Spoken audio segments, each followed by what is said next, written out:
क्या आपको पता है फ्री फायर में बहुत से रेयर बंडल है, लेकिन criminal bundles, hip hop bundle and first light pass काफी ज्यादा रेयर है। आप सबको ये तो पता है कि ये बंडल्स रेयर है, लेकिन ये बंडल्स रेयर कैसे हुए? क्या आपको पता है? ये बंडल रेयर है, वो बंडल रेयर है, लेकिन वो बंडल रेयर होते कैसे हैं ये बात किसी को नहीं पता है। डोंट वरी, मैं हूं ना। आज के इस वीडियो में हम लोग ऐसे कमाल के और इंटरेस्टिंग फैक्ट्स के बारे में जानेंगे जिन फैक्ट्स को सुनकर आपका रिएक्शन इस बच्चे की तरह होगा। सो इस वीडियो को जरूर से पूरा एंड तक देखना। एंड अगर आप लोग हमारे चैनल पे नए हो भाई लोग, तो चैनल को प्लीज सब्सक्राइब करके बाजू में बेल नोटिफिकेशन बेल है उस और भी जरूर सेट कर देना, क्योंकि हम लोग फ्री फायर से रिलेटेड ऐसे इंटरेस्टिंग वीडियोस इस चैनल पे लाते रहते हैं। तो सब्सक्राइब जरूर से कर लेना भाई। और अगर आप लोग चाहो तो मुझे इंस्टा पे फॉलो कर सकते हो, लिंक आपको डिस्क्रिप्शन बॉक्स में मिल जाएगी। फैक्ट नंबर 6, ट्रेनिंग रूम और क्लासिक गेम्स में आपको एक ऐसा पुतला देखने मिलता होगा गेम में। एडम का एक पुतला होता है कुछ इस टाइप का, आप लोग यहाँ देख सकते हो। ये अगर आप क्लासिक मैच खेलोगे तो वो क्लासिक मैच में रैंडमली कहीं भी मिल जाएगा। बट यहाँ पे एक चीज कॉमन है कि ये जो पुतला है वो हमेशा MP5 और M60 गन ही क्यों पकड़ा रहता है। फ्री फायर ने इस पुतले के हाथ में M60 और MP5 गन ही क्यों पकड़ाई है? क्या आप लोग इसके पीछे का रीजन पता है? फ्री फायर ने 2 कॉम्बिनेशन के हिसाब से इसके हाथ में गन पकड़ाई है, एक SMG कॉम्बिनेशन एंड एक AR कॉम्बिनेशन।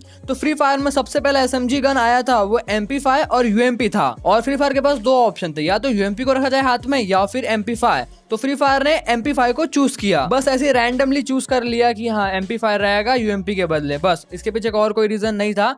और M60 जो है वो एक AR गन है, और AR गन में 3 से 4 गन लॉन्च हुई थी, AK, scar, M4A1 and M60। AK, scar और M4A1 ये तीनों बहुत ज्यादा कॉमन गन है। इसमें आप मजर लगा सकते हो, इसमें आप साइलेंसर लगा सकते हो, इसमें आप फॉरग्रिप लगा सकते हो, इसमें आप मैगजीन भी लगा सकते हो। बट M60 इकलौती ऐसी गन है जिसमें आप सिर्फ और सिर्फ स्कोप ही लगा सकते हो। और ये चीज काफी ज्यादा यूनिक लगी फ्री फायर को, सच में यूनिक भी है ये। AK, स्कार और M4A1 सिमिलर ही थे, इसलिए फ्री फायर ने M60 को लगा दिया क्योंकि यूनिक गन थी। और अभी तक उस पुतले के हाथ में वही गन होती है। ट्रेनिंग में पहले से पुतला खड़ा होता है, मैं उसकी बात नहीं कर रहा हूँ जिसे आप ऐसे फेंक के लगाते हो ग्रेनेड टाइप, मैं उसकी बात कर रहा हूँ। और क्या आपको इंटरेस्टिंग फैक्ट पता था? मुझे कमेंट सेक्शन में कमेंट करके जरूर से जरूर बताना। फैक्ट नंबर 5, स्कार की एक बहुत ही रेयर गन स्किन थी पहले के टाइम पे, वो है टाइटन स्कार। लेकिन आज से कुछ 6 महीने या फिर 4 महीने पहले टाइटन स्कार रिटर्न में आके चली गई। बट उसमें आप लोगों ने पता नहीं नोटिस किया या नहीं, लेकिन मैंने एक चीज जरूर नोटिस की। अभी जो रिटर्न में आया था 6 महीने पहले, उसमें टॉप वाला स्कार था वो ये वाला था, ये कुछ ब्लैक, ब्लू और पता नहीं किस टाइप का कलर है इसका। आप अच्छे से देखो, ये वाला था। इसके एट्रीब्यूट है double rate of fire, single damage. अच्छे से सुनना, double rate of fire, single damage. लेकिन जब आज से 2 साल पहले टाइटन स्कार का इंक्यूबेटर आया था, उसमें टॉप वाला स्कार ये वाला नहीं था जो आप अभी देख रहे हो, बल्कि ये ग्रीन वाला था। हाँ, आप लोगों ने बिल्कुल सही सुना, एंड प्रूफ के नाते आप लोग बैकग्राउंड में देख ही सकते हो। बट अब यहाँ सवाल ये आता है कि फ्री फायर ने ऐसे चेंजेस क्यों किए? पहले वो वाले जब इंक्यूबेटर आया था पुराना वाला, तो उसमें टॉप वाला कोई और गन था, अभी कुछ और गन है। ग्रीन वाले का एट्रीब्यूट क्या है? कुछ ऐसा है। और ये मेन एट्रीब्यूट नहीं होती है किसी भी गन की। मेन एट्रीब्यूट और सबसे डेडली एट्रीब्यूट होती है वो है double rate of fire, single damage, जो कि इस वाले स्कार में थी। लेकिन जब पुराने टाइम आया था वो स्कार, तब वो 2nd नंबर पे था। फिर गरीना ने सोचा यार इसका एट्रीब्यूट तो बहुत डेंजर है एंड डेडली भी है, 2nd नंबर पे नहीं रखा जा सकता, इसे 1st नंबर पे रखना होगा। एंड फिर गरीना ने उसे 1st नंबर पे ही रखा। और आप लोग कभी एक चीज नोटिस करना कि कभी भी इंक्यूबेटर जो रहते हैं, उसका टॉप वाला जो इंक्यूबेटर रहेगा उसमें सेम एट्रीब्यूट रहेगा, single damage, double rate of fire. Single damage, double rate of fire सबसे डेडली एट्रीब्यूट है एंड सबसे बेस्ट एट्रीब्यूट भी है, चाहे आप शॉर्ट रेंज की बात करो या फिर लॉन्ग रेंज की। फैक्ट नंबर 4, सभी इलाइट पासेस के कुछ ना कुछ थीम होते हैं। किसी का समुराई होता है, किसी का निंजा होता है, किसी का कुछ और होता है। और हिप हॉप जैसे अलग अलग चीज भी होते हैं जिसे आप देख के समझ जाओगे या फिर आपके माइंड में अंदाजा लग जाएगा कि हाँ ये जो इलाइट पासेस है वो कुछ इस टाइप के थीम पे बेस्ड है। लेकिन ये जो रैम्पेज इलाइट पास होते हैं, क्या आपको पता है ये किस बेसिस पे इलाइट पासेस होते हैं? मतलब रैम्पेज को देख के कुछ समझ आता ही नहीं कि कौन से थीम पे बेस्ड है। रैम्पेज का मतलब होता है डिस्ट्रक्शन। गुस्से से हम तोड़ फोड़ कर देते, कोई चीज को पूरा तोड़ फाड़ के उसका वीरान जगह बना देते हैं, उसे कहते हैं रैम्पेज। गुस्से से तबाही करना, इट मींस रैम्पेज। 2019 में जुलाई मंथ में रैम्पेज 1 आया था। देन उसके बाद 2020 जुलाई मंथ में रैम्पेज 2.0 आया था।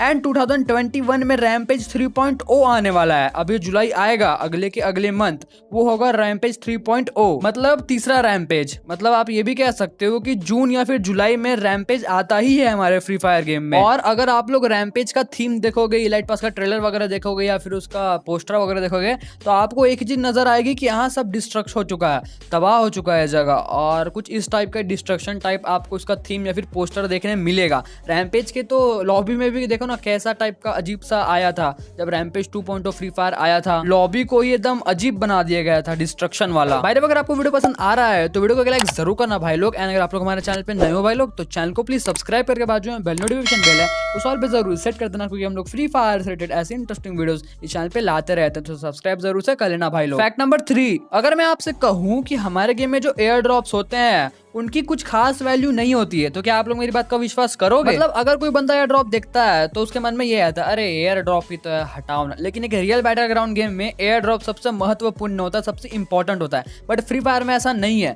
क्योंकि फ्री फायर में बाउंटी होता है, फ्री फायर में वेंडिंग मशीन है, फ्री फायर में एयरशिप तक है जिसका काम सिमिलरली एयर ड्रॉप जैसा ही होता है। तो अगर एक जैसे चीज ही दो हो जाएगी तो किसी एक चीज की वैल्यू नहीं रहेगी। उसी तरीके से एयर ड्रॉप की भी हमारे गेम में वैल्यू नहीं है, लेकिन अगर कोई दूसरे बैटल गेम की बात करें तो उसमें एयर ड्रॉप की वैल्यू बहुत ज्यादा होती है। क्या आप लोगों ने इस चीज पे कभी नोटिस किया था? मुझे कमेंट सेक्शन में कमेंट करके जरूर से जरूर बताना। फैक्ट नंबर 2, जब आप क्लैश कोड खेलते हो तो आपका जो टीम होता है उसका नाम हमेशा वॉर ब्रिंगर्स ही क्यों होता है और सामने वाले टीम का हॉलर्स ही क्यों होता है? क्या आपने कभी सोचा है इस बारे में कि हमारी टीम का नाम भी कभी हॉलर्स होना चाहिए ना, लेकिन हमारा हमेशा वॉर ब्रिंगर्स ही क्यों होता है? उससे पहले आप लोगों को इन दोनों वर्ड्स का मतलब समझना होगा। वॉर ब्रिंगर्स मतलब होता है अच्छे लोग एंड हॉलर्स मतलब होता है बुरे लोग। और अगर आपको काउबॉय के बारे में पता होगा, अगर आपने कभी डोरेमोन देखा है तो आपको काउबॉयज के बारे में पता होगा। ये एक ऐसे लोग होते हैं जो कि सिटी के रक्षा करते हैं एंड फिर ये बुरे लोगों से फाइट करते हैं। वॉर ब्रिंगर्स होते हैं अच्छे लोग एंड हॉलर्स होते हैं बुरे लोग। इंसान हमेशा अपने बारे में ही अच्छा सोचता है, चाहे वो गलत हो या ना हो, लेकिन हमेशा वो सोचता है कि वही सही है। इसलिए फ्री फायर कभी भी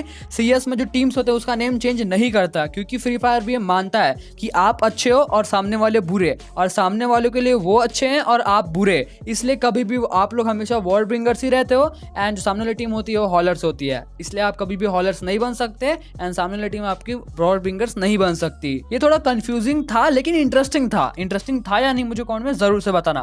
फैक्ट नंबर 1, कभी ना कभी आपके मन में ये सवाल तो आया होगा, first light pass, second light pass and ये क्रिमिनल बंडल्स इतने ज्यादा रेयर कैसे हो गए, इतने ज्यादा डिमांडिंग कैसे हो गए? अब ये यूं ही बैठे बैठे ही तो रेयर नहीं हो गए, ऐसे ही थोड़ा ना हो गए, उसके लिए भी कुछ करना पड़ा होगा ना। जब क्रिमिनल इंक्यूबेटर आया था हमारे गेम में तब वो रेयर नहीं था, उसके कुछ समय बाद रेयर हुआ। जब इलाइट पास आया था फर्स्ट लाइट पास तब वो रेयर नहीं था, उसके कुछ समय बाद रेयर हुआ। सेकंड इलाइट पास का भी सेम सीन है, जब वो आया था तब रेयर नहीं था लेकिन कुछ समय बाद जाके रेयर हुआ।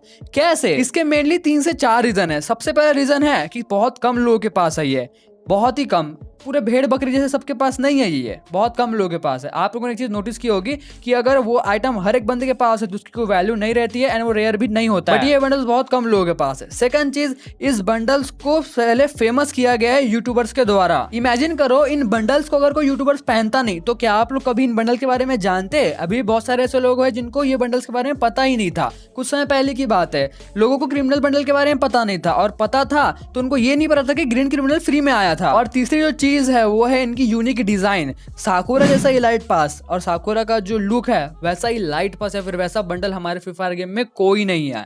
हिप हॉप बंडल का भी सेम है, वैसा ही लाइट पास या फिर वैसा सेम बंडल हमारे गेम में है ही नहीं। क्रिमिनल्स का तो आपको पता ही है, क्रिमिनल जैसे बंडल्स है वैसे तो कोई बंडल्स है ही नहीं हमारे गेम में। इनका यूनिक स्टाइल भी मैटर करता है कि ये रेयर है अभी तक से। अगर फ्री फायर इनकी हूबहू जैसे वो दिखते हैं वैसी टाइप थोड़ा सा अगर बंडल्स निकाल दे तो उनकी रेयरिटी ऐसी खत्म हो जाएगी। अगर आपके मन में कभी ये चलता था कि ये बंडल इतने रेयर और इतने डिमांडिंग कैसे है, तो मैंने आपको उस क्वेश्चन का आंसर दे दिया। अगर आपको वीडियो पसंद आए भाई लोग तो वीडियो को लाइक जरूर करना, क्योंकि आप लोग का लाइक मुझे बहुत ज्यादा मोटिवेट करता है आगे और उस वीडियोस बनाने के लिए। अगर आप लोग हमारे चैनल पर नए हो भाई लोग तो चैनल को प्लीज सब्सक्राइब करके बाजू में बेल नोटिफिकेशन बेल है उस ऑल पे जरूर सेट कर देना, क्योंकि हम लोग फ्री फायर से रिलेटेड ऐसे इंटरेस्टिंग वीडियोस इस चैनल पे लाते रहते हैं। तो सब्सक्राइब जरूर से कर लेना भाई लोग। तो मिलते हैं और इस नेक्स्ट वीडियो में, तब तक के लिए bye bye guys, love you and peace out, thanks for watching.